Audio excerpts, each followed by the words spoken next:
Part 1, Belonging. There is this man who loves to read the Sunday newspaper cover to cover. He has just one problem. This man has a 5-year-old daughter who, for as much as her dad loves to read the paper, she loves to interrupt him while he tries to do so. The man tries everything to keep her occupied, but to no avail. Finally, one day, as he's trying to read, he comes across the travel section, and he has an idea. There, across the whole front page, there is a map of the world. He rips the page off and tears it into little pieces. He calls his daughter over to him and shows her all the little pieces on the ground. He says, "Honey, here's a game for you. It's a puzzle. Go and grab some tape and then see what you can do to put these pieces back together the way they are supposed to go." She cheerfully agrees and runs off.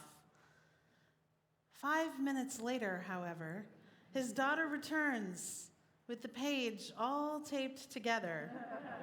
The man shakes his head, amazed, though he wonders if she had just put the pieces back haphazardly. It must be.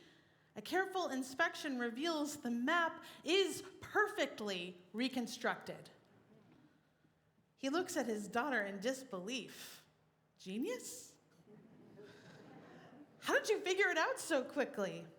She shrugs and says, "It was easy, Daddy. On the other side of the paper, there was a picture of a person. I know what a person looks like. I just put the person together, and the whole world fell into place." Follow your heart. Keep the faith. You hear these phrases sometimes, perhaps as cliches. What do they really mean? It's us.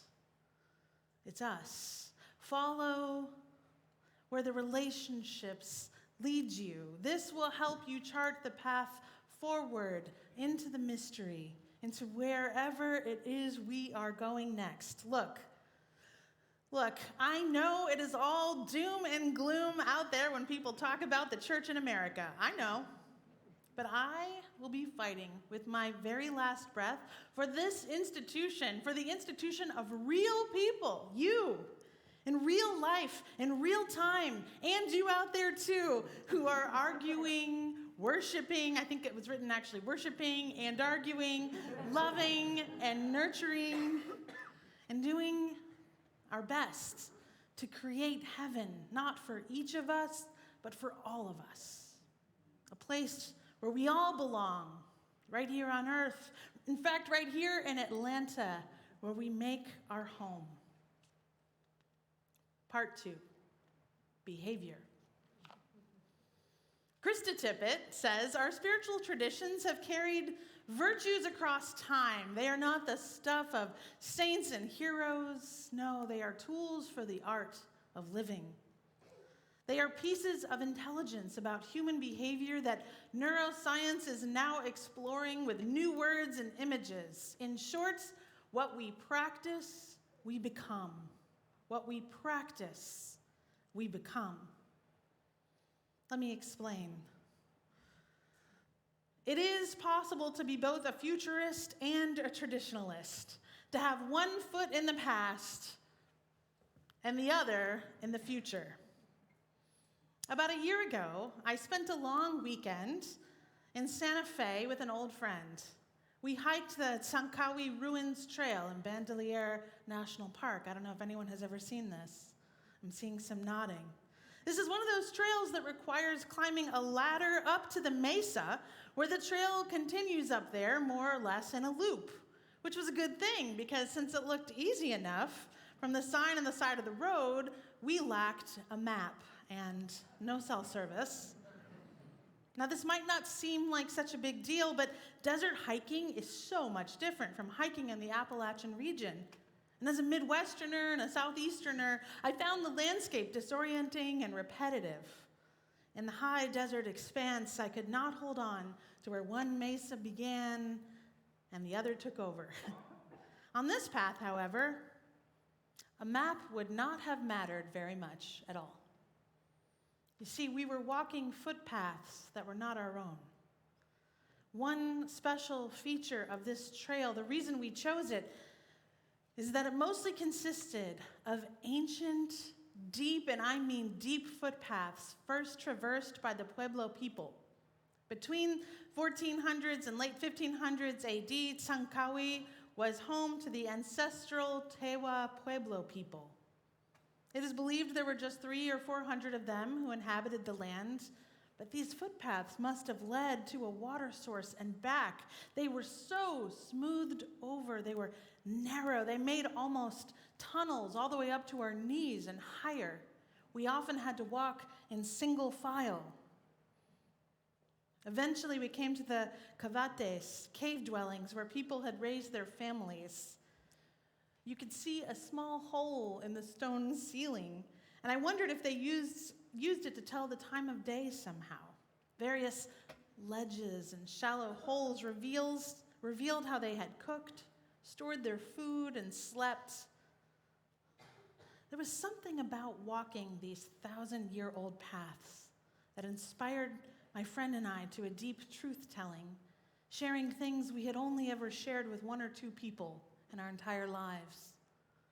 We walked along the footpaths gingerly, as people have walked them before, comforted by a connection to the ancient human experience. Humans like us had walked these paths. They had heard the hawks call in the distance. They had noticed the partial moon in the afternoon azure sky. They thought about their families, just like we did. They had even made art about it. We found petroglyphs on the side of a rock, and I admit that for most of the hike, I thought this was graffiti from like the 1990s. But it was something like a smiley face and stick figures, but apparently no. These faces, these images of people, someone had scrawled them on this rock side 1,000 years ago. An image of a family. Those who came before us, we walk in their footpaths.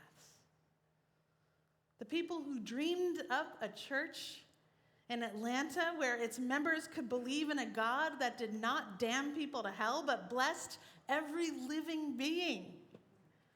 We walk in their footpaths, even now. You feel it? They are well worn. They are ancient. The people who built a beautiful architectural masterpiece back in 1966 on Cliff Valley Way, people who dreamed up a sanctuary in the round where parishioners could gaze into each other's faces and understand they were seeing the face of God. We walk in their footpaths, well worn, even though in some ways it feels as though nothing is as it was. We must be courageous cartographers now. For us, we are walking these footpaths, but out into new territory now. And this is not a judgment, by the way, on where we have been, what we accomplished in previous eras and earlier times in this congregation. It was beautiful and powerful. All the effort you made back then, if you were here, the time you put in, it was worthy. It was all worth it. You created traditions and rituals that made life meaningful, maybe even saved a life. You gave your creative energy to support a community that needed it. The writer Adrienne Marie Brown reminds us nothing is wasted, nothing is a failure. Emergence. Emergence is a system that makes use of everything in the iterative process. And the writer Octavia Butler writes, civilization is to groups what intelligence is to individuals. It is a means of combining the intelligence of many to achieve ongoing group adaptation.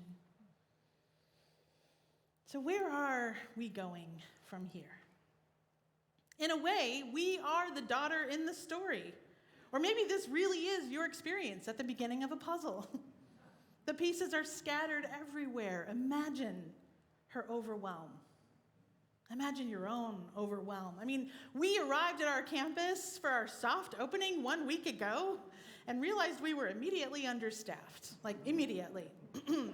Overwhelmed with wonderful energy and people, you. Perhaps this is what it is like for you when you finally arrive at something in your own life, a new career or job maybe, a new relationship, a major loss, a new medical reality. There are all the pieces of your life scattered about. Where to begin? Where to start? We will need to do what the little girl did in the story. We may not know where we are going, but we do know people. Our relationships can be the clues, the guides. People we surround ourselves with create the topography of our new territory. You'll notice Sunday morning the people who brought you to your seat, we're not calling them ushers or greeters anymore. I know it's mind-blowing. We're calling them guides. You see, nothing matters more than how we are in this space. Not what we do here necessarily, but how we do it. So how will you be here? Which brings me to part 3, belief. Growing up, Unitarian Universalist, I don't think the word faith was used very often. In my humanist UU church in Austin on the west side of Chicago, the minister preached ideas and stories of great justice heroes and leaders, liberal ideologies, sure, but faith? No. That word was rarely used. Many people came to the church to escape the concept altogether, in fact, which to them rang the bells of dogma and doctrine, papering over one's intellect and reasoning mind with the authority of the church until nothing of the individual's own belief remains. But in seminary, I sat at the feet of theological prophets, such as Dr. James Cone, Cornel West, intellectuals of deep, abiding faith. Walking the same halls, following the footpaths of one of the great liberal theologians of the 20th century, Paul Tillich, who had a few things to say about faith.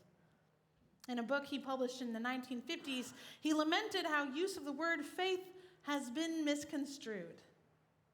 Almost all the struggles between faith and knowledge, he said, are rooted in the wrong understanding of faith as a type of knowledge, which has a low degree of evidence, but is supported by a religious authority. We are left with the idea that faith is something we will get from someone else, and that we adopt by kind of an act of will. If you don't have it, well, you just haven't tried hard enough. This sets up a traditional conflict of faith and reason, but in fact, Tillich said there is no contradiction between reason and faith at all.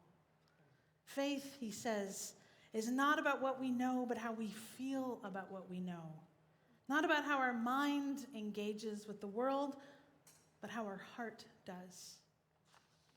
It is a sense of being at home, that felt sense that we are bound up in the vast mystery and beauty of all things, that life will call us onward. It is affirmed through our relationships that we are not alone, that we see and experience from each other. It is what gets us out of bed in the morning and lets us settle into sleep at night. It is what centers us when we have had the wind knocked out of us with puzzle pieces scattered everywhere. You see, you already have everything you need to be the courageous cartographer of your life, of this new era that we are entering as a community, but also, I think, as a society. As long as you stay connected to love, to your primary commitment to love others, you will find your way through the mystery. Now, map makers use a variety of tools, compasses, watches as well. My sense of direction, personally, is somewhat lacking, and I try to wear watches, but the truth is I just can't keep it up for very long. The staff of UUCA will tell you I never really know what time it is. But I always want to. But I want you to tell me what time it is. I want to hear from you the time. See, I don't need to be self-sufficient. I need to be connected. We don't always have to know it all ourselves. We just have to stay connected. So what time is it? I see, like Dave Shoquist. Should I look at my watch and tell her? The time is now. The time is now for us to begin charting a new course. And we have all the tools we need to live our faith in 3 dimensions, not resting in what is easy or what is proven, but what is written on the tablet of our own heart and reflected in how we treat others. Are we kind? Do we really, truly see each other? Are we really loving and welcoming? Are we just and equitable? The time is now to learn and to live UUCA's mission. We are transforming lives through courageous action and soulful connection. That is our mission. And the life we are transforming, it is yours. We can start close in, one step at a time, little by little, feeling our way through the footpaths of history, knowing as a people we have been here before. We have survived a plague before. We have built a house where love could live before. We have launched a gallery space before. We have taken a public stand for justice before. We have fed the hungry before. Just like the young daughter whose father gave her a map and 1,000,000 tiny pieces. If you can just focus on the people, the relationships that draw you onward, modeling where you need to go next, the pieces of the puzzle will all come together. Then you can release anxiety about where the lines are drawn, where all the roads used to lead. We are charting new pathways out from the beautifully smoothed ancient ones with deep gratitude for all who have gone before us. What time is it? It is our time. Amen.